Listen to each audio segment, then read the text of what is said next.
everybody. Welcome into a brand new episode of Forever Power 5, Episode 2 on the Empty the Bench Network. You can follow us on youtube.com/ETB Network, where you can find all the Empty the Bench shows. You can follow me on Twitter at Nick DMart, Anthony at Anthony Balester at Balester555, Zain at Zain Bando 99.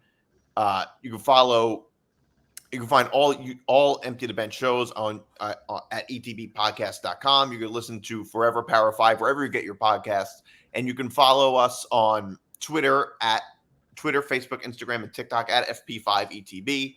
I think that's pretty much everything. All the socials I got. And of course, we are presented by Playback.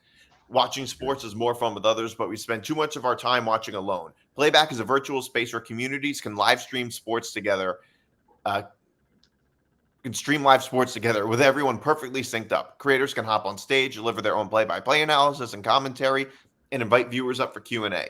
Playback makes watching sports fully interactive and a social experience.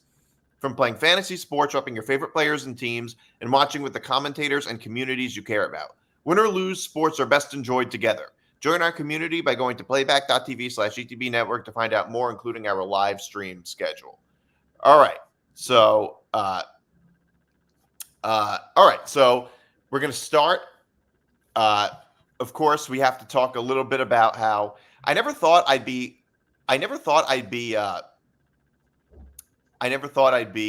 leading off two shows in a row with Florida State. I just getting embarrassed. I feel kind of dumb about this. Hey, by the way, we got one more guy, Dylan Friedman. I didn't think we'd have 4 people on the show, so this is a whole crowd of people. So anyway, I don't know. What's your Twitter handle? Are you talking to me? Yeah. My Twitter handle is at dy.lan318. Tried to get something simpler, just didn't work. Okay. All right. That's fine. All right. So you can follow him at, I don't know, whatever you just said. All right, cool. So Florida State now 0-2 after the upset, just gets upset by Boston College. I said last week this is going to be a bounce back game. I think I underestimated Florida State's inability to bounce back from anything. This was really, really bad. Just completely embarrassing for Florida State. DJ Uiagalelei for Mike Norvell. My reaction last week against Georgia Tech was it's not that big of a deal that they lost to Georgia Tech, more or less is what I thought, because they're in a weak conference and games like this happen all the time, and Georgia Tech's a little bit better, a little bit underrated, I would argue. But this time it's like losing a second game like this, 2 games in a row. Well, that's way different. I mean, no matter how easy your conference is, they're obviously going to be behind the 8 ball. And not to mention, the quarterback play was terrible. Uiagalelei, I don't think Florida State lost to Georgia Tech because of their quarterback play. It was more because of a bunch of other things, and they lost by 3 points. But DJ Uiagalelei turned out to be worse than even I thought he was against Boston College. Anybody, you guys can go. Yeah, I mean, watching that game, it was just, I was sitting back. It's like, we've all kind of known that DJ was this subpar quarterback from Clemson not really working out, and then going to Oregon State, and Oregon State being a okay team last year. And it's just one of those things, like Florida State just looked lost on Monday. And I kind of figured that when they had trouble with Haynes King trying to be a dual threat against Georgia Tech, that they would have trouble with Thomas Castellanos, and they did. Thomas Castellanos made that Florida State defense pay. He didn't do a lot through the air, but he really hurt the Seminoles on the ground. And overall, it's just Boston College was the better football team. I mean, Boston College was simply the better football team. And Mike Norvell and the Seminoles have a lot to look in the mirror and figure out what is going on right now. Because, going from Jordan Travis, a guy who we can talk about the transfer portal real fast. The transfer portal, they brought in Jordan Travis. It worked out really well. Obviously, last year it was a shame how it ended for them. But going from Jordan Travis to DJ Uyunglele, you think it's going to be a smooth transition, but it is not right now. And Florida State is they're in some big trouble right now. And, the Seminoles, I think that obviously it's correct. They are not ranked going into week 2, but to see a team who had such high expectations going into the season now just completely out of the rankings, like that's college football for you. If something's not working, something's not working. And Florida State has a lot that's not working right now. Yeah, I mean, they were number 10 going into their preseason ranking was number 10. By the way, I think this really proves that preseason rankings mean absolutely nothing. They mean squat. That's why I don't care about preseason rankings. I don't think they really know it. Like it's just it's a complete waste of time. These preseason rankings. Like if you can go from 10 ranked team to after 1 week or really 2 games in this case to just not being ranked. Well, they clearly didn't know what they were doing very much. I mean, you're right in a sense. Like the thing with Uyunglele is he went from, first of all, this is his 3rd team throughout it in his college career. It's his 3rd team for a reason. It's his 3rd team because he's good enough to get picked up by a Power 5 program, but not really good enough that teams want to keep him around. And he had somewhat high expectations because he was a Clemson quarterback right after Trevor Lawrence, and people predict the future based on the past. And because Clemson went from Deshaun Watson to 1 year of Kelly Bryant, which was a pretty big drop off, but then to Trevor Lawrence, it was easy for people to think, okay, he's the next big thing. He's like going to be the next Trevor Lawrence. He was supposed to be. He was supposed to be because he had that one very good game against Notre Dame. That's what happened. And people thought that he really was going to be something. And then then 2 years ago, he just had a terrible year. Or not even terrible. He just wasn't that good. Like he just wasn't living up to the Clemson expectations. And I would say that was probably similar to how I felt about him against Georgia Tech. But the quarterback play was such a huge factor in how in Florida State's loss against Boston College. Like he was just missing routine throws, like the most routine throws that your quarterback just can't miss. I mean, I saw a tweet about this, and this is just a fun conversation about like the biggest downgrades at quarterback. And people were saying this might be like the biggest downgrade at quarterback. Because don't forget, before Jordan Travis got hurt, Florida State was a playoff team. Oh, 100%. Jordan Travis might have been the best quarterback in the country. By the way, now he's the 3rd string quarterback on the Jets. That's a whole other thing. So he was likely the best quarterback in the country, and they were good because of him. Like there are some teams that are good, not even because of their quarterback. Florida State was great because of Jordan Travis. Absolutely. And now they have Uyunglele, and it looks really bad. It's also a bad look for Mike Norvell. I mean, they're going to be ready. Mike Norvell's seat is hot.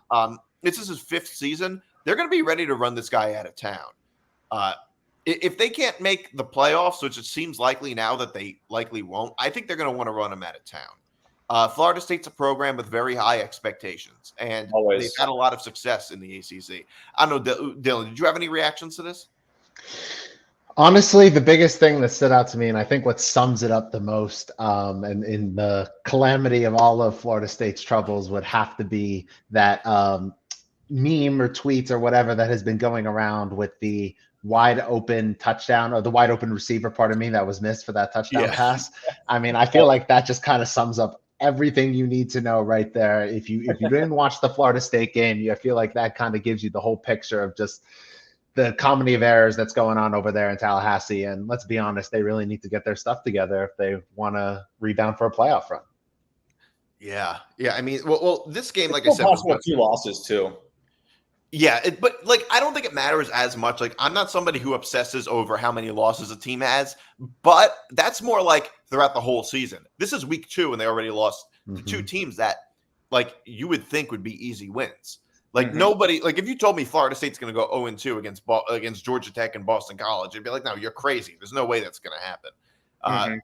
It's like it just really hurts them a lot. And like I said last week, I said I don't think it's going to hurt them that much, because it's a loss. Like losses like what they had against Georgia Tech happen all the time. But now it looks like it's a pattern. And not being able to bounce back from a loss like that, I think, is very telling. Because most of the time when this happens, the team ends up killing the next week because it's like a bounce back game, which is what I thought was going to happen. But clearly it didn't. And even a 2-loss Florida State team could make the playoffs for sure. Mm-hmm. I mean, their conference is very weak. Yeah. But I don't. If you can't beat Georgia, if you can't even win 1 out of 2 against Georgia Tech and Boston College, I don't know how many games who can you beat? I mean, I can see them going 6-6. They might not even make a bowl game based on the way they're playing. I don't know, Anthony. Do you have any reaction to this? Yeah, and we all know DG Uiagalelei is a struggling quarterback. I mean, it's crazy, his what his career's turned out to be. The guy went from being like, can he be an NFL quarterback to now can he even be a starting quarterback at the college level? But, we knew DG Uiagalelei and Florida State was going to have struggles at quarterback. But what's going on with their defensive line? Heading into this season with guys like Patrick and Farmer, this was supposed to be one of the most talented defensive lines in all of football. They have NFL guys all over the place, and it seems like they can't stop anybody. There was points in that game where I felt like I was watching the same game over again. You had the dual threat quarterback, and they couldn't stop him, and they couldn't stop the run. There was also some times where it seems like DJ Uiagalelei was hitting, wide open guys as well, and they were dropping passes. So his teammates weren't doing him any favors as well. Obviously, DJU probably needs to be benched or definitely needs to, be in consideration for being benched. But I think there's a lot of questions, not only for the quarterback, for other things for Florida State as well. And there's going to be a lot of things they need to fix before this season, really goes downhill fast. Yeah, well, I mean, I never thought of him being benched because I don't know who's Florida State's backup quarterback. They got a talented freshman that they brought in this year, but freshman quarterbacks are never ready year one. So can't really, put your eggs in that basket. Yeah. Mind if I hop back in real fast here, Nick? Yeah, go ahead. Just I wanted to point out because what we were talking about with the rushing attack. I mean, Boston College had 260 plus yards rushing against this Florida State defense that, like we were talking about, they were supposed to be this incredible defensive front. I mean, this is a defense that coming into the season, people thought like it's going to be a top 10 defense in the country possibly. And now it's being torn to shreds in these first 2 games. It's just like I said, this I mean, I've always been someone who's never really been a Florida State guy, but and part of me is kind of like laughing at this because I do think it's really funny, but just seeing a top 10 team like this just completely implode. It's just like, I mean, it's crazy. I mean, they're a top 10 team based on last year's rankings, and now they have a completely different quarterback. And like I said, Jordan Travis had the impact on Florida State that quarterbacks in the NFL do, which you don't typically see in college football. Usually the quarterback in college football doesn't have an impact to that extent, which, like I said before, is why preseason rankings are a waste of time when it's entirely based on last year and you have a completely different team this year.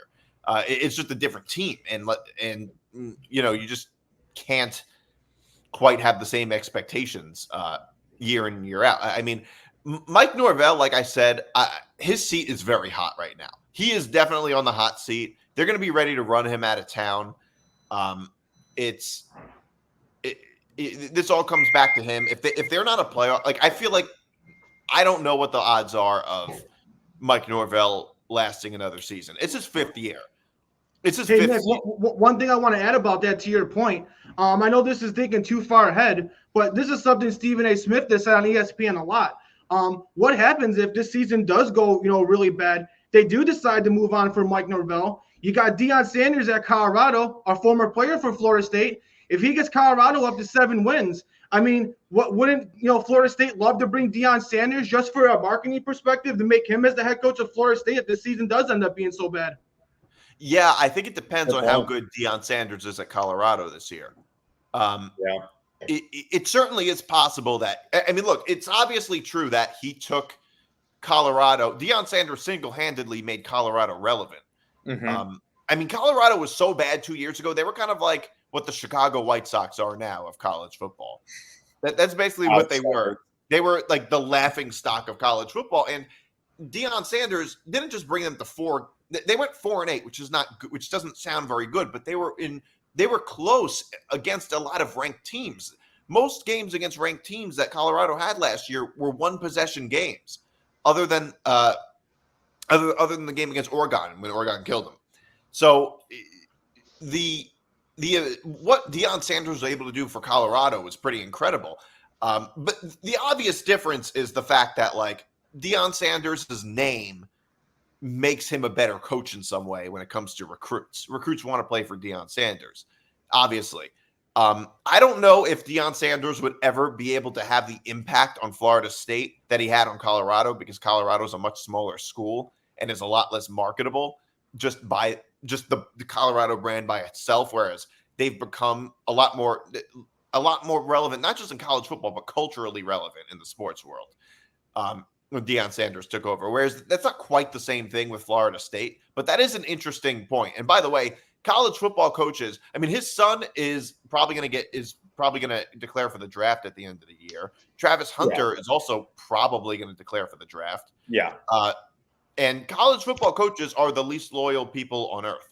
Like Tommy Tuberville was having lunch with recruits when he got up and when he was at Texas Tech, and he went to the bathroom and took the job at Cincinnati and left the recruits hanging. So college football coaches will leave on a dime, and Florida State is obviously a better school, a better job than Colorado. It's an interesting question, but I think a lot of it has to do with how Colorado does this year. So I guess if you're a Colorado fan, you have to hope to be good, but not too good. Because then Deion Sanders is going to leave. That is a pretty good point. I'm sure you guys we all watched at least some of this game. Brian Kelly is not happy with his team. I can tell he's unhappy because he's not speaking with a Southern accent. And USC, they beat LSU 27-20. USC's, I'm actually very impressed with USC with this game. And Lincoln Riley, because they are a very young team. USC is a very young team. They're a much younger team than LSU. They don't have the talent that LSU has. They don't have the NFL players that LSU has. Obviously, this is just bringing up how Brian Kelly always loses these openers. My reaction to this is more I'm impressed with Lincoln Riley than I'm unimpressed with Brian Kelly, because this is a neutral site game, game one. It's not like he lost. It's not like Mike Norvell losing to Georgia Tech and Boston College 2 games in a row. He lost to USC, which is likely going to be a playoff team, and that's a tough game. My biggest takeaway about LSU, like I will say my biggest takeaway about USC is that they're very well coached, considering they have Miller Moss as their quarterback. I'm not saying he's bad. He played a very good game, but he's very young and raw, and nobody really had high expectations of him. Also, they've gotten way better on defense, much better on defense than they were last year or 2 years ago. Well, they had the Williams. Yeah, Lincoln Riley is known for not having good defenses. Right. He's like the Mike D'Antoni of college football in a sense. Like he is great offenses, not great defenses. My biggest reaction to this, though, about LSU was the penalties. They had 10 penalties for 99 yards. That is a problem, and that can't keep happening. Well, yeah, one of those costly ones was on that final drive, too. It pretty much propelled like USC to that win. It was, like you mentioned, big shout out to Miller Moss for starting in his first ever college. Obviously he played in the Holiday Bowl last year against Louisville that USC won. So that was kind of like the tease into Miller Moss for USC. But this is like you're being thrown to the fire against an SEC team who is right outside. I'm not trying to talk about the playoffs already, but the 13th ranked team would be right outside of that top 12 technically for the playoffs. So you're facing a team right away. It's like, hey, you're being tested right away. You're being tested to see if you're able to be the guy here right away. Like Louisville last year, they're on kind of a downward spiral when USC played them. But I'll tell you what, USC, even though they have a really tough schedule this year, we saw a lot of good signs from them. I was very impressed with them. Yeah, I was definitely impressed with them as well. And, like you guys said, it was the defense. We always knew that they're going to have great receivers. No matter who steps out at quarterback's going to play good for Lincoln Riley. But if that defense plays the way they played last week, they can really compete with the big boys in the Big Ten. That's going to be the deciding factor as the season goes on.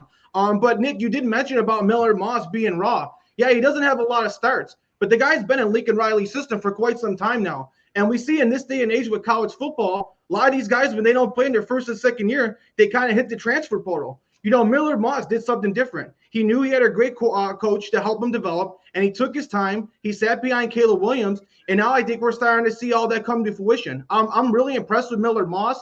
Both these quarterbacks kind of got, similar stories doing that. But and definitely in the fourth quarter, I think Millard Moss was the more poised quarterback. I think he was the more clutch quarterback.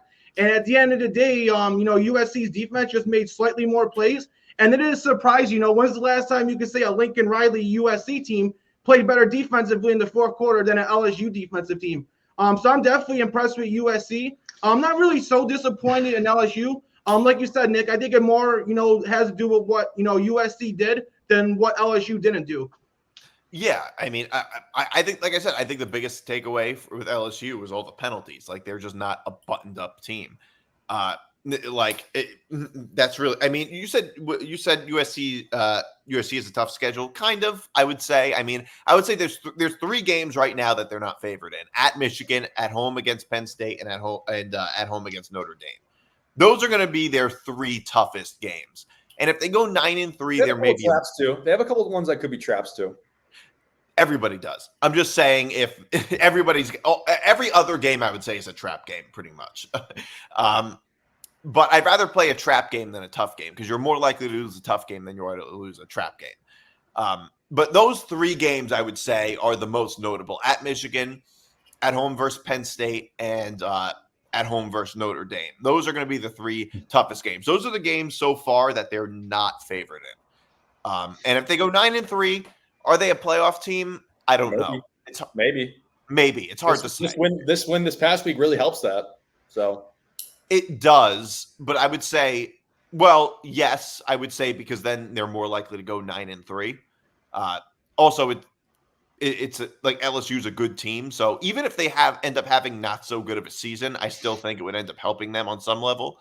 Like if they were to go 8-4. If they were to lose all 3 games to Penn State, Notre Dame, and Michigan, and then they lose a trap game, there's no way they're making it. I don't think. And this game really wouldn't mean that much. It would move them up a little bit, but they're still not a playoff team. I don't know, Dylan, did you have any reactions to this? Well, actually, you guys covered a lot of the in-game stuff, but I have a take. I don't know how controversial it is. I feel like y'all can debate me if you wish on it, but my thing is on the post-game reaction of Brian Kelly and him getting up there and saying he was frustrated with his team.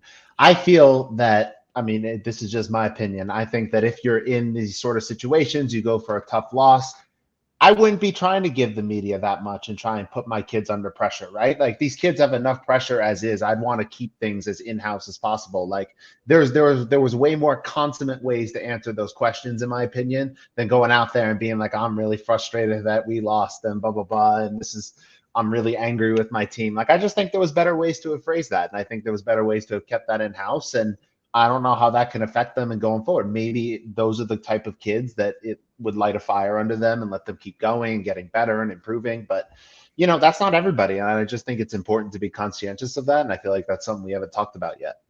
I think he was pouring his heart out. It seemed like a natural reaction. It's like, it didn't seem like he made a conscious decision to just be, I agree.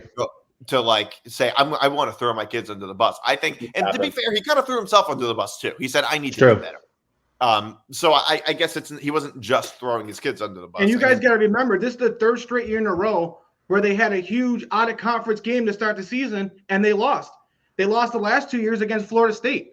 So, Brian Kelly has scheduled these big out-of-conference games week 1, and we know if you do good in these games, this does have a lot to do with when the committee is selecting these teams at the end of the year. And Brian Kelly knows that this was an opportunity that he lost, not for a first time or a second time, but for a 3rd year in a row. So I think it's the 3 years in a row that probably really set him off this time.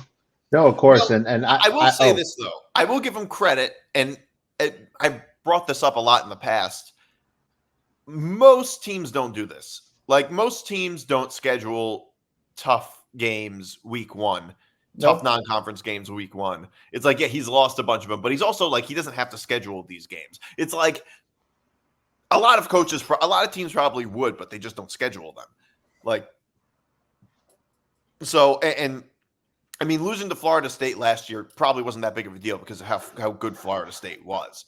2 years ago, it was a big story.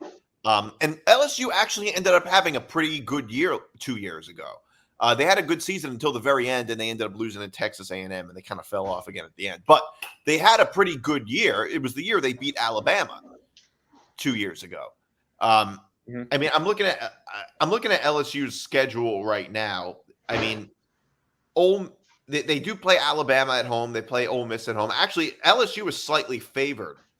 LSU was actually slightly favored against Alabama, and I would say their most notable games are Ole Miss at home, Alabama, maybe Texas A&M on the road, and Oklahoma. Yeah. So I will say, I'm not going to say LSU's schedule couldn't be more, like their schedule could be more difficult, but they are an SEC team and their schedule is going to be tough. And yeah, it certainly could hurt them a lot in terms of how the committee views them. This one loss, I think. I mean, I'm of the opinion that, you give them credit for scheduling a tough team. And while on paper, it's really nice to give them credit, it's also, you can take a look at the flip side and be like, is it really a smart decision? Because obviously you can execute all these reps in practice, but when you get out there on a field in front of 100,000 people, things suddenly look a lot different, right? When the archer shoots for gold, it becomes, he sees multiple targets and it becomes tougher. So we shall see. I mean, I don't know. I just think so. I think giving them credit is a one perspective, but I think also maybe this might be time to reevaluate your first week games and be like, hey, maybe let's give our team a week or two to groove ourselves into the system, get ourselves feeling those game reps with lots of people and the pressure. Well, the point I'm making is I want that to be incentivized. Like, I don't want to disincentivize teams from scheduling scheduling strong non-conference games. And by the way, it's only week 1. I mean, in a few months if you look at this, maybe 6 weeks from now, it's going to feel like ancient history. Every team is going to end up developing their own little storylines throughout the season, and we're gonna kind of say, all right, it was a week 1 loss. I mean, we all know that the timing, unlike in other sports, in college football, timing matters a whole lot. And losing in week 1 is a lot better than losing in November, which is why a lot of these non-conference games, these tough non-conference games are pretty much always early in the season. You don't see games like this in November. Alabama, they play Mercer every year after Thanksgiving. They do that for a reason. Usually these games are just early, and like I said, I think it's a good thing to incentivize, really. Yeah, LSU, I mean, we could be coming back to this after the regular season, looking at they play Ole Miss, Alabama, and Oklahoma. All 3 of those games are in Death Valley. So it's like, though, that is a huge advantage for LSU if they really want. I mean, look, you're 0-1, but guess what? You're in the SEC. It's arguably the best conference to possibly have 3 losses to try and make the playoffs. So if you're able to at least win 2 of those games against Alabama, Ole Miss, and Oklahoma, all 3 are at home once again, you could be looking back at this and being like, oh, well, we lost to USC. We bounced back very well. So yeah, that certainly could happen for sure. So I want to talk about Florida getting killed by Miami. I said last year, and I quote, this is exactly what I said last week. I said, I hate how much I love Florida. Now I feel really stupid. I guess it was good that I hated how much I loved Florida. I was high on them this week too. Yeah, so mainly because I kind of thought they were going to be I don't think Florida. I never thought Florida was that good of a team, but they got completely embarrassed by Miami. And I think that the biggest reason this happened may have had something to do with coaching. I don't know, but I think that the quarterback play was the biggest reason why. You have Graham Mertz versus Cam Ward. Cam Ward's the best quarterback in the conference, one of the best quarterbacks in college football. Which is why Miami killed him, really, because the quarterback, even though it's not the NFL, the quarterback still plays a huge role. In terms of their talent overall, it's not that much different. They're very close in terms of their talent composite. I think they're 1 away from each other. One is like 11 and one is 12 or something like that. But it was really just the quarterback play. But to me, the biggest story is for Florida is Billy Napier. And Billy Napier is clearly on the hot seat. Like there's probably on a bigger hot seat than Mike Norvell. Not probably. He definitely is. Yeah, definitely is. And what I'll say is he's totally doomed. Like I said, I think he's doomed even worse than Mike Norvell because at least Mike Norvell's in an easier conference. Florida every year is a team that is maybe average, maybe above average, but their schedule is always a gauntlet. So they look a little worse than they really are typically. Florida's schedule is going to be very tough, and they're going to want to run Billy Napier out of town. I know they're going to do this because they do this with every other head coach at Florida if you have one bad season. And frankly, Billy Napier didn't even have one good season. It's his third year. They did the same thing to Dan Mullen. Dan Mullen had like one bad year. I think it was 2021. It was 3 years ago. Yeah. And they ran him out of town. They fired him in November. They didn't let him finish the season. And don't forget, he turned the program around after Jim McElwain, and Jim McElwain did a pretty bad job. Could have made the playoff in the 2020 season if Marco Wilson doesn't throw a shoe 30 yards down the field. Exactly. And so Florida is the type of team that runs their coaches out of town and doesn't give them a very long leash. They did the same thing to Will Muschamp. They did the same thing to the guy before Urban Meyer. Forget his name. Yeah, he only lasted 3 seasons. So to me, they're going to want to. Billy Napier is totally on the hot seat. Yeah, I've always been a very, very firm believer in the fact that if Billy Napier does not at least make a bowl game this year, and even that would probably still draw him out of town. But I want to go back to Dan Mullen for a second because he actually retweeted something on Twitter that was a good point that Dan Mullen took Florida to New Year's Six bowl games. He took the Gators to, I think it was 3 New Year's Six bowl games before 2021 when he got fired. And look, they didn't have crazy success in. I think they were 1-2 in those 3. But Florida is a team who has not had perennial success since they won those 2 titles in 06 and 08. It's a program that has been down since then. Post Urban Meyer, it's been post Urban Meyer. Florida's had a couple really good years, but guess what they were under? They were under Dan Mullen. So Billy Napier, I don't know why they think this guy is going to come in after he was successful at the Group of 5 level and come in and just automatically be this fantastic coach in the SEC. It's not working. It's not working. If I'm Billy Napier, I know that I'm pretty much probably done for the season. So let's get DJ Lagway in the game. Let's play the 5-star quarterback. Let's play him. I mean, DJ Lagway is one of the most hyped up recruits there's been in a long time. Yeah, I mean, he coached Louisiana, right, and then went to Florida, which is a very big jump. You don't normally see. It's a huge jump, yeah. I mean, and also some of these, a lot of times when coaches just get huge promotions in terms of or a huge upgrade, I should say, in terms of the type of job they get, they end up not living up to it. I think the best recent example I would say is probably Scott Frost. When he was he was a Central Florida head coach that went undefeated, and then he went to Nebraska and he was terrible. And you're right. I don't know why they wanted to fire Dan Mullen. They didn't let him finish the season. No. And Dan Mullen, 3 straight New Year's Six bowls, and I don't know what it is with Florida. It's almost like they have this sort of collective low self-esteem or something like that. Now Dan Mullen is a commentator. They are just Florida. They are just a dumpster fire right now, and they're going to want to, like I said, they're going to run Billy Napier out of time. He didn't have one good year. He's done. This is going to be his 3rd bad year in a row. Yeah. This is going to be it. I mean, Dan Mullen, 3 good years in a row, 1 bad year. Like you said, almost made the playoffs as one of his players if Marco Wilson didn't throw the shoe. And then they didn't even let him finish the 2021 season. This is one of those programs where I think a lot of programs are like this. College football coaches are often held to an impossible standard by the media and by their programs. And yeah, Billy Napier, I don't know. He's going to be in a broadcast booth pretty soon. Yeah, I think, Florida did this to themselves. I mean, this is what you get when you run good coaches out. You always want the shiny new toy, and you always think, hey, this new guy is going to be the guy to really get us over the hump. And, you really sometimes forget what you have. And I guess they didn't realize what they had until it was too late. But yeah, I think Billy Napier needs to go. This will be his 3rd straight losing season. Never had a winning record. I understand that they do compete in the SEC. They do have a tough schedule, but you got to at least, at Florida be getting 7 wins at the very least. At least once in your 3-year tenured.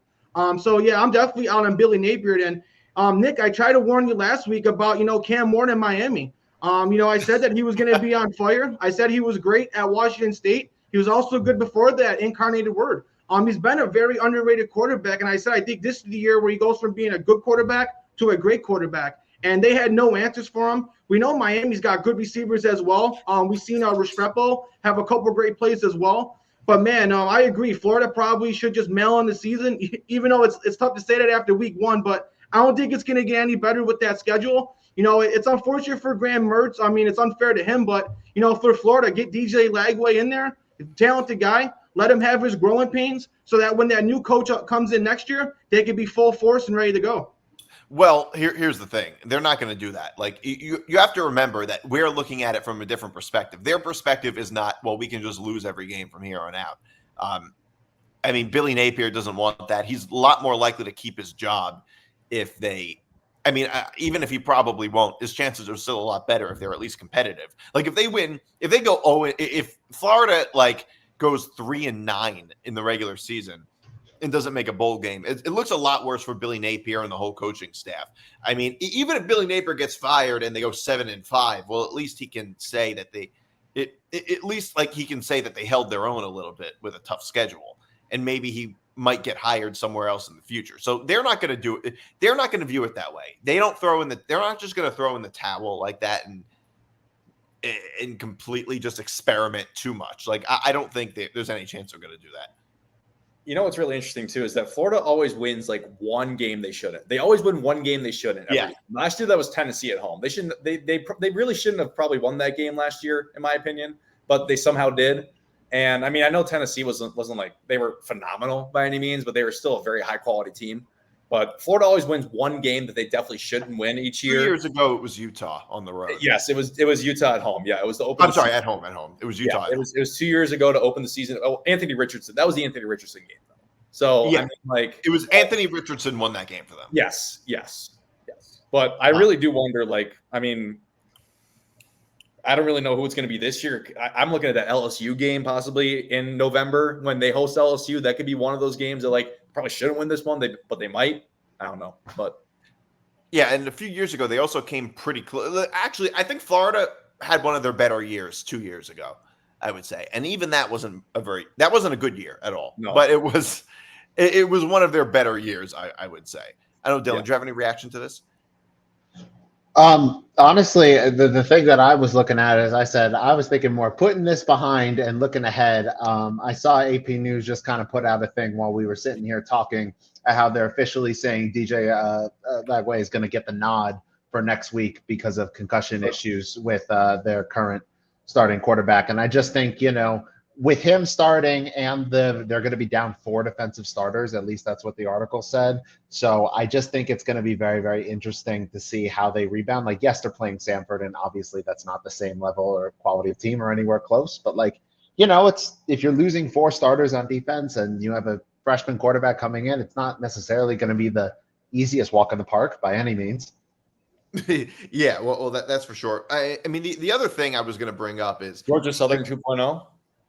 Well, no, I was going to say there's also Miami. So Miami, I'm looking at Miami's schedule. They look good, man. They looked phenomenal. Miami's schedule is soft. I mean, they're the opposite of Florida. Like, they're a very good team with a very easy schedule. They could run the ACC if they want to. They could run it. They could. This year they certainly could. This year they certainly could. I mean, they're looking like the best team by far so far. I mean, obviously you can't really base it off of how Clemson looked against Georgia, because Georgia, obviously that's the golden standard this year. They pretty much proved that already. But you can't. I don't know. In my opinion, I think it's Miami's conference to lose right now. That's just kind of how I feel after just 1 week. But yeah, well, that's what I was going to say. It's like, okay, so their toughest game is at home against Florida State. And that's saying a lot. We were just talking about Florida State being the biggest dumpster fire. So, I mean, in fairness, it's late October, that game, so maybe Florida State rebounds a little bit at that point. But even if they go 11-1, they're play, even, or they go 12-1, they win the conference championship. That they were a playoff team. Miami's a Top playoff two team, so it's Top like two you said, seed. it is theirs to lose. Right, it is Miami's to lose right now. And don't forget, Nick, automatic bids too, so they don't even have to have an insanely good record. As long as they win the ACC, they'll get in. Yep. Mhm. Yeah, no, you're right about that. Yeah, and like I said, surprisingly, Florida State is currently favored against Miami, but that might change by the time we get there. Yeah, for sure. They definitely have a very easy run. Okay, so I do want to talk a little bit about Colorado and Nebraska. Sorry. Colorado, they barely beat North Dakota State.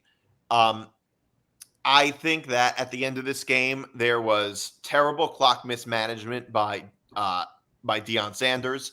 I don't know how much of this game you guys watch. I mean, Colorado should beat them probably by a little more than this. It was kind of an ugly win. Look, a win's a win, but it's kind of an ugly win. Let's be honest. I don't know if you guys saw this, but yeah, I know what you're talking about, Nick. They could just ran the clock out and won the game. Instead, they throw the ball, stopping the clock, which gave North Dakota State the opportunity to get the ball. It made no sense what they were doing.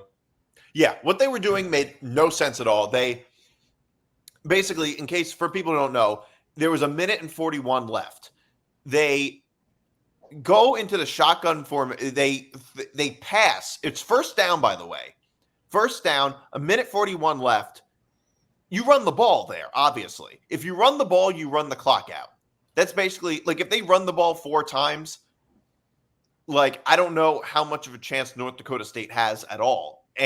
But instead, they passed. They aired it out. They threw the ball down the field when they're up by 5 with 1:41 left. Because at that point, it's the whole game. At that point, the game is timing. It is all about time. That's all it is at that point in the game. And I don't know if it was Shedeur Sanders' call or Deion's call, or it wouldn't surprise me if it was Shedeur's call, because I think a college quarterback might, like a player might lack the common sense that a coach wouldn't. But to me, it's still all Deion's fault because he's the head coach. I mean, this can't happen. This can't keep happening. You're not going to win close games with such stupid decision making like this.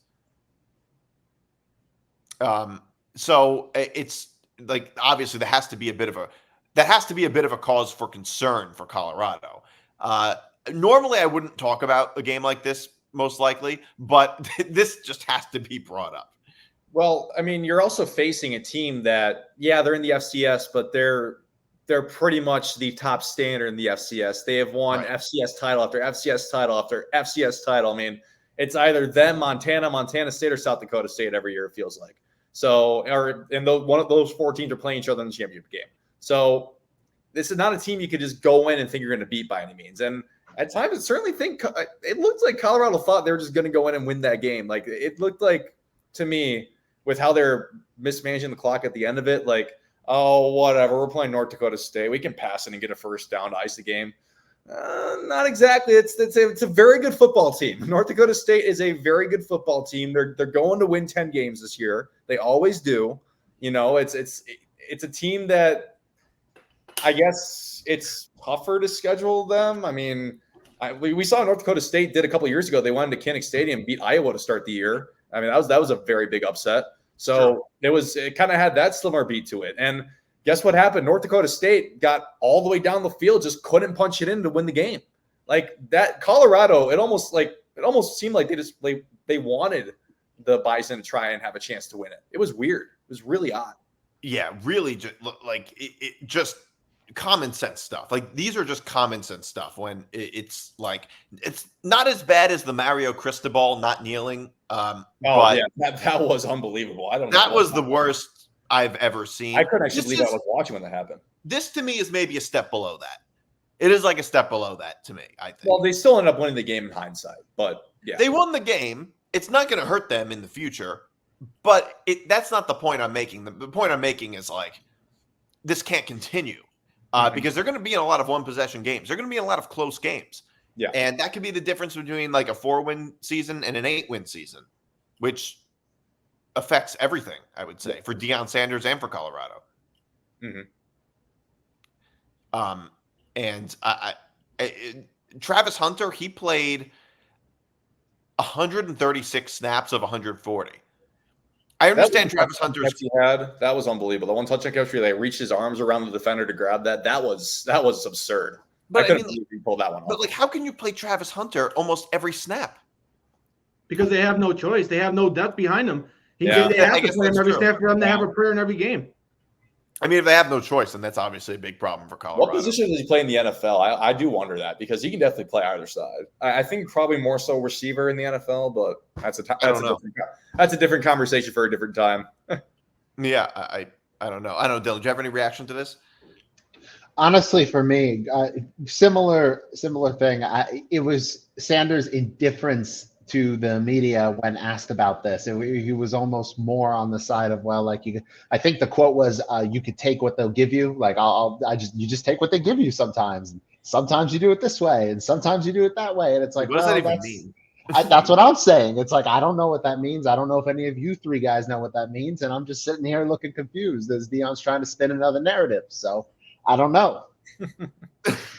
Yeah, it's a very like, it's a very convenient way to like sidestep the question or dance around it, basically. So I want to talk about this a little bit. Oregon, they almost lost to Idaho. Oregon, this is obviously like, look, they won the game. A win's a win. I get all that. This was almost the biggest upset in college football history. Yeah, it's not even really close. Like, this was almost the biggest upset in college football history. Oregon's offensive line was terrible.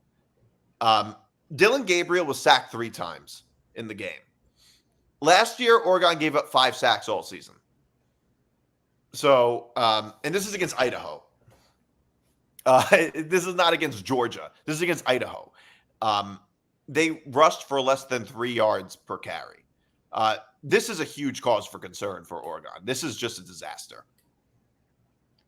Well, I mean, you're looking at Dylan Gabriel. Like, he still passed for nearly 400. He still had 380 passing yards. Oh, yeah, I'm not saying like Dylan Gabriel had a very good game. He's not the problem. He's not the problem. That offensive line, like you mentioned, Nick, that's the issue here, because you're thinking that what were they favored by? 47.5? Was that the line? Was it 47.5? Was it that much? It was in the 40s. I know that for a fact. I know it was big enough to the point where I didn't even want to touch it. Yeah, like it was an absurd line. You're thinking like, well, I mean, this is the most hyped up Oregon team there's been in probably since 2014 when they went to the college football playoff for the first time. So you're thinking like, oh, well, they're not gonna have a problem with Idaho. I mean, Idaho's like one of those other FCS schools that, you know, they're not bad. They're going to be an FCS playoff team. They're not bad, but this is not a team that Oregon should only beat by 10 measly points. I mean, this game was a lot closer than the final score. A lot closer. Like, I mean, Oregon, like the headline says, they almost lost. They for sure almost lost this game. I mean, it was a fourth quarter touchdown, if I'm not mistaken, right? Yeah. Yeah. So it's I don't know. I mean, as a Big Ten guy myself, like, this is certainly something that's a little concerning for our conference, because we're thinking that we're getting this perennial, this team this year that's going to for sure be a playoff team. Like, it would be absurd if they somehow don't end up being a playoff team with all the hype they have. Then they do this. Like, they play Boise State on Saturday. They can't play like that against Boise State. They're going to lose. Yeah, they can't. Yeah, by the way, want to hear something interesting? They've never beaten Boise State. I did not know that. Oregon has never beaten Boise State. I actually looked at the futures odds. I think Oregon's like third Oregon has the third best odds to win the national championship. So I guess it didn't hurt their odds that bad. I'm looking at their schedule right. I'm looking at their schedule right now. I would say the toughest game is going to be against either Ohio State and at Michigan. But even at Michigan, they're favored by 3.5. I mean, Ohio State, that's going to be their toughest game. So they could end up going 10-2 and being a playoff team still. And we're going to forget about this. Yeah. Yeah. I mean, we'll see how they look this Saturday. Because, I mean, the thing is, like, you can't really make too much of this game if they come back and just annihilate Boise State. But if they play similar to Boise, like they did on Saturday against Boise State, you'd be like, does this team really deserve this hype? So Yeah, it's kind of a waiting game with Oregon, in my opinion. Yeah, I completely agree. And like I said, there is a good chance that they can end up going 11-1. Sure. Their only loss might be to Ohio State, which obviously nobody would even really hold against them.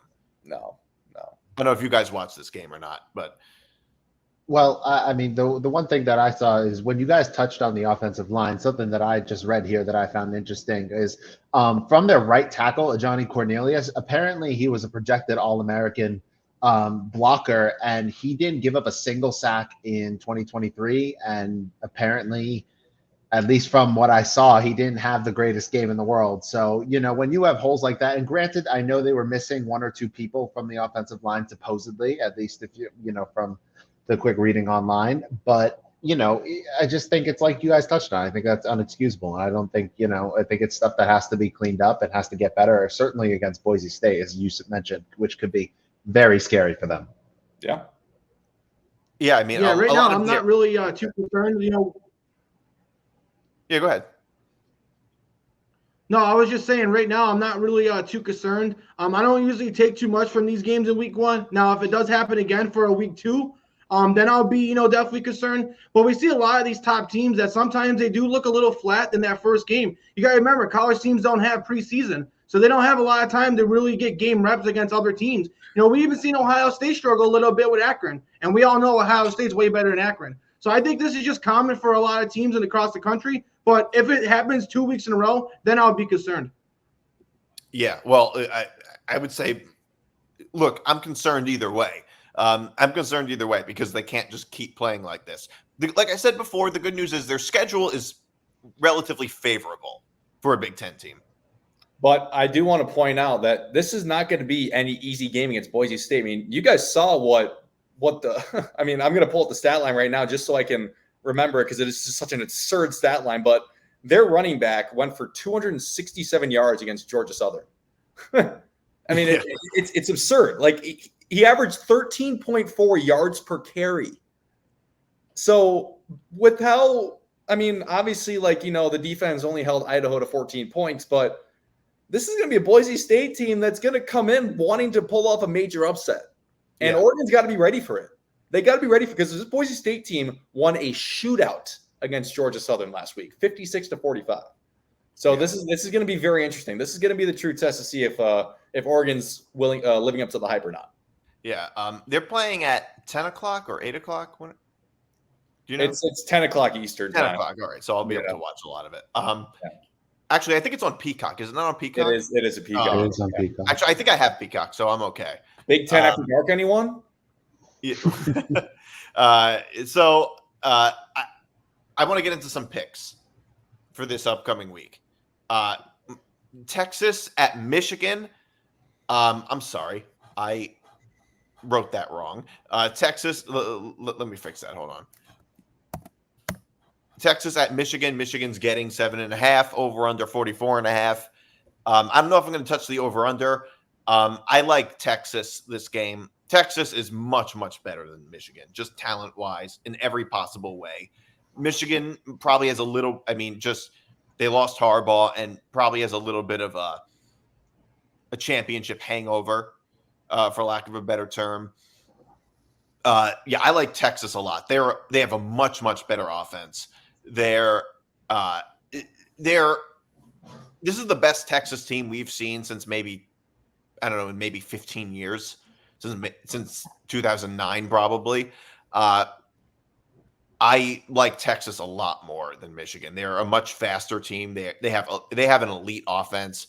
Michigan right now, they're still trying to figure out their offense a little bit. Michigan, they struggled against Fresno State last week. So I think Michigan right now is kind of going through some growing pains. I just like the talent level of Texas is so much better than Michigan. Yeah, I mean, it's just one of those things that, I understand why Texas is getting more than a 7-point spread. It's just, I have a hard time thinking that this early in the season, with Michigan knowing they're a touchdown underdog at home, that it's going to be a game that Texas can cover. I do like Michigan to cover in this one, but I don't think they're going to win. I think Texas wins a very hard-fought football game that actually goes under. I think it's going to be that under 44.5. I think it's going to be a very hard-fought physical game. That it might even look like a Big Ten game. It might even look like a good old Big Ten game where both teams just kind of scrapping the entire time. I think it's going to very, very much look similar to how Texas kind of ran away from Bama at the end of last year in that game, but it's going to be lower scoring. And I think it's going to be – I do think that Texas wins between 3 and 6 in that range, but it's going to be a hard-fought physical football game, and it's going to be a fun one in the early slate Saturday morning. All right, cool. So your pick is Michigan against Michigan to cover the 7.5 and the under 44.5. Okay. How about you, Dylan? Well, I also think it's going to be a close game. I'm not really going to touch the spread. I'm more going to focus on the result here. I think it's going to be a very competitive football game. I mean, Michigan still has some studs left over from that championship team, especially on the defensive side of the ball. So I think from there, I think that's going to make it more of a competitive game. But overall, I think Sarkisian's going to get to keep that country club membership that's in his contract for another year. And, Texas is going to take home a very, very tight victory. All right. How about you, Anthony? I agree a lot with what Will said. Michigan has a great defense that I think is going to keep it close. Will Johnson may be the best corner in all of college football right now. He's unbelievable, and he's going to be going one-on-one with Isaiah Bond. Yep. So he's going to do a lot to do with, slowing down that Texas offense. So I do think Michigan will cover. I'm going to go Texas to win the game outright. It'll be close, but I'm going to go Michigan to cover the points. And I do have Zan's prediction as well. Zan's going to go with Texas covering and winning, and he likes the over in this one. All right. Yeah, I was just going to read that, actually. But, yeah, thank you. All right. So Colorado at Nebraska, minus Nebraska's giving 7, over under 57.5. I like Colorado a lot. I think that Colorado makes these games close. Nebraska's a better coach team, and they're just a better team overall. However, Colorado does have Shedeur Sanders and Travis Hunter, so they have 2 players, and Jimmy Horn too, I think. So 2 or 3 players that are way better than anybody on Nebraska, which can make a very big difference, particularly the quarterback play. Not to mention the fact that Colorado is usually close in these games. Last year, every game against a ranked team was within 1 possession, except against Oregon, which Nebraska is not even close to. So this is a 7-point spread. I like Nebraska. Nebraska probably wins outright, but I really like Colorado to be able to cover. This is in the boneyard though, and I think that this is going to be the true test to see if Colorado made any strides from last year at all. Are they any better than last year at all? We're going to find out Saturday. Nebraska, I'm kind of high on them this year because this is a very favorable schedule until they go to Columbus, and I think it's week 9. And this is one of those games that you look at, it's like Nebraska could either prove they're a team to be reckoned with this year, they're a dark horse to possibly compete in the Big Ten, or it's good old Nebraska. We're gonna find out Saturday, in my opinion. Jalen Raiola looked really good in the first game he played as a true freshman. I see Nebraska getting a 2-score win here. I think it's going to be somewhere along the lines of like a 45-35. It's going to be a very high-scoring game, in my opinion. I can see it being high-scoring. 40-30, 45-35. I think it goes over. I mean, the only reason I wouldn't see it going over is if somehow, some way, it turns into like some sort of defensive slugfest, but that's just not going to happen in my opinion. Really just mistakes on offense, I think. Yeah, it would be more so mistakes on offense, which is definitely possible, but I do like Nebraska covering the spread at home of a touchdown, and I like the over there. All right. All right, you Dylan? I think in that game, I feel like I'm going to have to go with Nebraska. Like, I think they impressed. There wasn't a lot to take away even in their massive victory in week 1. And honestly, I just think Colorado's defense, pardon me, is a little bit, they made some boneheaded mistakes a little bit against North Dakota State, like particularly that penalty, like hitting the guy with Shiloh when he hit the guy when he was way out of bounds, and that was a big penalty. I just think like you can't make those kinds of mistakes, and it looks like mistakes that they similarly made to last year. So I feel like that would be a tougher out for them to take this at Nebraska. So I'm going to have to go Nebraska here. All right. How about you, Anthony? Yeah, I'm going to go Nebraska to win outright, but I do think Colorado is going to cover the points. Will did mention Dylan Raiola. We've seen Nebraska in a lot of games last year where if they had any better quarterback play, they would have won a lot of those games. We're going to see Dylan Raiola have a come-out game this year. I think a lot of people are going to know him around the country. But, yeah, I think Colorado and Shedeur Sanders and Travis Hunter, those guys are just too good right now to lose by more than 7. So I'm going to go Colorado with the points, Nebraska to win outright. And then Zan's prediction is Zan's going to go Nebraska to cover and win, and he's avoiding the over-under. All right, yeah, cool. So we also have Tennessee at NC State, over-under 59.5. NC State's getting 7.5. I really like Tennessee. I think Tennessee is looking more like they were 2 years ago, mainly because of their quarterback play. So I really like Tennessee to win and cover the 7.5, and and also the over. I could see this being a bit of a high scoring game. Yeah, Tennessee looked phenomenal. I know again it was against Chattanooga, but wow, I mean Nico was phenomenal under center. You're not even going to try to pronounce his last name. Like I can't. I didn't even hear it on the broadcast. Yama Yeva. It's Yama. I can't even remember. Yama. I know it's going to be one of those names that once I hear it for the first time, it's like, okay, that's how you say it. Yeah, Yama, something like that. Yeah, like DJU, Nico I, maybe we can call him for now. But he looked really good. I think NC State, they struggled with Western Carolina. Like they were down in that game for a bit to open the season. And I don't see this game really being close, to be honest with you. Like I think that Tennessee gets an easy victory here. I think it's a pretty easy 7.5 point spread for Tennessee to cover. And I don't really see any reason why the game would go under. I mean, obviously getting to 60 points is not necessarily easy. And I could totally see Tennessee winning this one, like 31-10 in a sense, but, I'm going to stay away from the over under in this one, but I do like Tennessee to pretty easily cover that 7.5. All right. You Dylan? Yeah. I don't know. I'm going back and forth. I was looking here and I was doing a little bit of reading while y'all were talking because these are two teams that I'm not the most knowledgeable with. However, if I have to make my prediction, I'll probably go with the higher ranked Tennessee just to fit in with the narratives. And I just think they looked a little more impressive than NC State. All right. So you have them covering 7.5? Yes, I have them covering and I have them winning. Okay, cool. All right. Yeah, I'm all over Tennessee on this one. I know NC State's got a transfer quarterback who was really good at Coastal Carolina and Grayson McCall, but NC State didn't look too good against West Carolina. I was definitely disappointed in how they looked. And Tennessee looks to be on fire. Josh Heupel always has a good quarterback, but I think Nico's the best one he's ever had by far. He's really going to break out as a Heisman candidate this year. So I'm going to go Tennessee in this one to cover.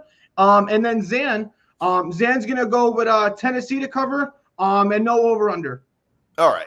Yep. And two more. Iowa State at Iowa -2.5, over under 35.5. I like Iowa -2.5. I like them to win by exactly 3.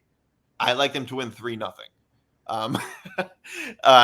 And I like the under because if there's a rule for games between the Iowas or almost any game involving Iowa, take the under. Take the under in these games. Yeah. I just speaking on that real fast, like going back to last year's Big Ten championship, the fact that Michigan was favored by 22.5 and the over under was, I think, 29.5. Like it was hilarious. It was something like that, but I can't remember the exact numbers. But anyway, that sounds about right. The last time Iowa State beat Iowa, if I'm not mistaken, was actually in Kinnick Stadium 2 years ago, and I know that Iowa beat them last year, but. This has the feeling that it's going to be one of those good old Cyhawk matchups where I think you're right, Nick. It's going to be a very, very slim Iowa victory, and it literally could be off a last-second field goal to allow them to a 1, 2, 3-point victory. So if I were to bet this one, I just bet Iowa money line to play it safe. I know they're the favorite, so it would be, I mean, 2.5. They're probably looking at like what minus 175, something like that, to probably win outright. But that over under, if anything, it probably goes under. Yeah, I think just Iowa to win outright is the way to go in this one. And then if I were to bet the over under, I'd probably say the under. All right. I feel like on this one, I'll definitely have to go with Iowa. I mean, Iowa's won 17 out of their last 20 meetings with Iowa State, and I feel like I see no reason, based on week 1 results, that looking into my crystal ball that I clearly have, that they should repeat. So I'm going to stick with that, and I'm going to stick with Iowa getting the job done. All right.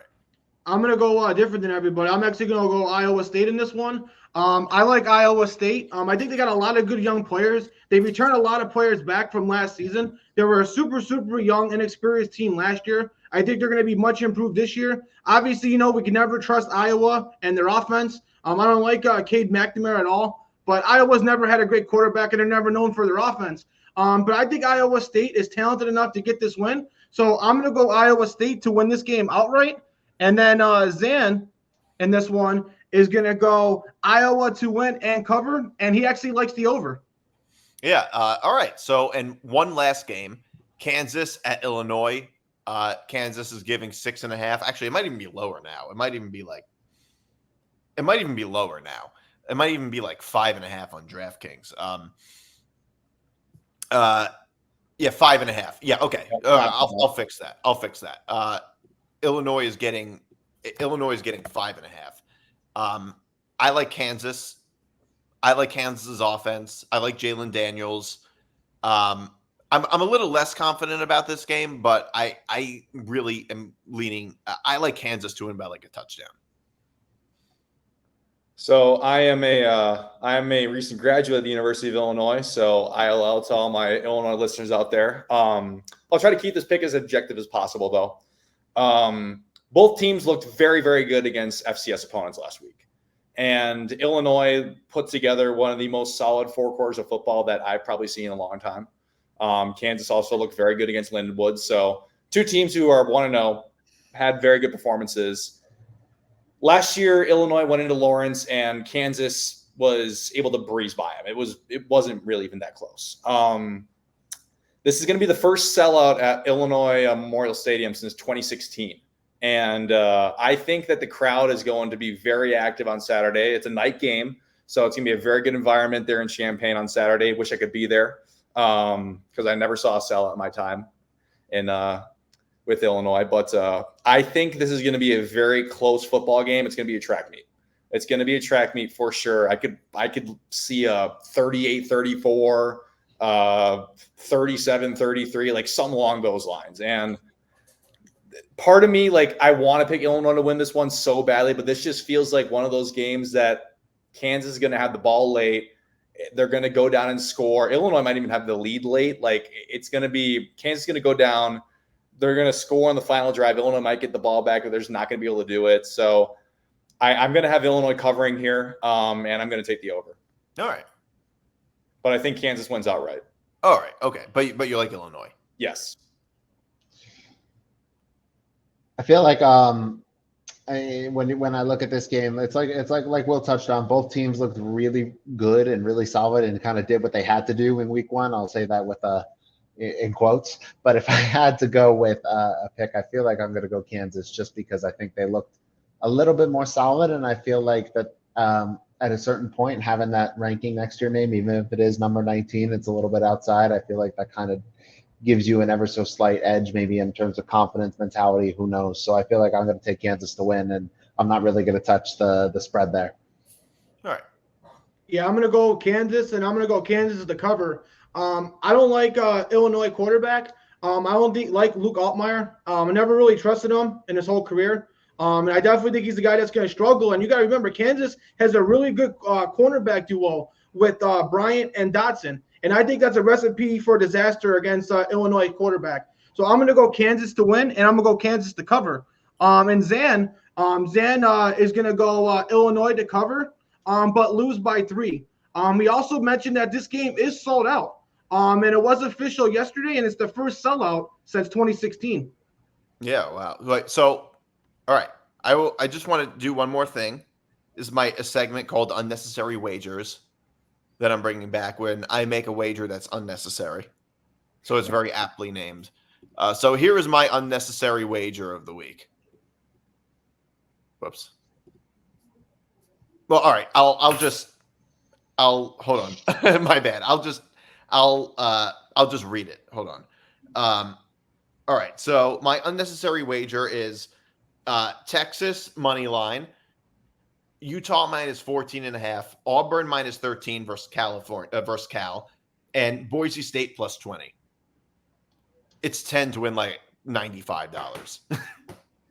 Sure. All right. So that's our show this week. We'll see you guys. That's our show this week. We'll see you guys next week. You can follow us on youtube.com/ETB Network. You can follow this show at FP5 at FP5 ETB across social media at Facebook, Twitter, Instagram, and TikTok. You can follow all of us on Twitter, or your handles are all right there. All right, so we'll be back next week.